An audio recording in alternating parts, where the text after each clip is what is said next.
સમી તાલુકા મુખ્ય મથક સમી police station ખાતે સરપંચોની કાયદો વ્યવસ્થા માર્ગદર્શનની મીટિંગ યોજાઈ। સમી તાલુકાના ગામોની 53 ગ્રામ પંચાયતના સરપંચોમાંથી નવીન અને જૂના સરપંચોની સમી પોલીસ સ્ટેશન ખાતે મીટિંગનું આયોજન સમી પોલીસ સ્ટેશનના નવીન પીઆઈ એપી જાડેજાના અધ્યક્ષસ્થાને સમી યોજવામાં આવેલ હતું। પીઆઈ શ્રી એપી જાડેજા દ્વારા તમામ સરપંચોને કાયદો વ્યવસ્થા જળવાઈ રહે તેમજ દીકરીઓ સાથે બનતા અણબનાવો ટાળવા માટે ભાર મૂક્યો હતો।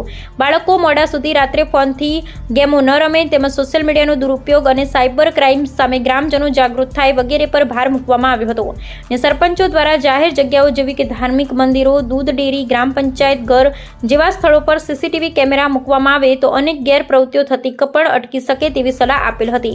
હાજર રહેલ સરપંચોના પ્રશ્નો પણ સાંભળવામાં આવ્યા હતા અને તમામ પ્રશ્નો હલ કરવા પણ પીઆઈ શ્રી એપી જાડેજા દ્વારા ખાતરી આપવામાં આવી હતી, જેમાં કોઈ પણ અસામાજિક થતી પ્રવૃત્તિઓ અટકાવવા માટે પીઆઈ દ્વારા કડક કાર્યવાહી કરવામાં આવશે તેવી ખાતરી આપવામાં આવી હતી। આ પ્રસંગે સમી તાલુકાના 70 કરતાં વધારે જૂના અને નવીન ગ્રામ પંચાયતના સરપંચો અને સરપંચ પતિઓ, ડેપ્યુટી સરપંચ સહિત આગેવાનો ખાસ કરી ઉપસ્થિત રહ્યા હતા।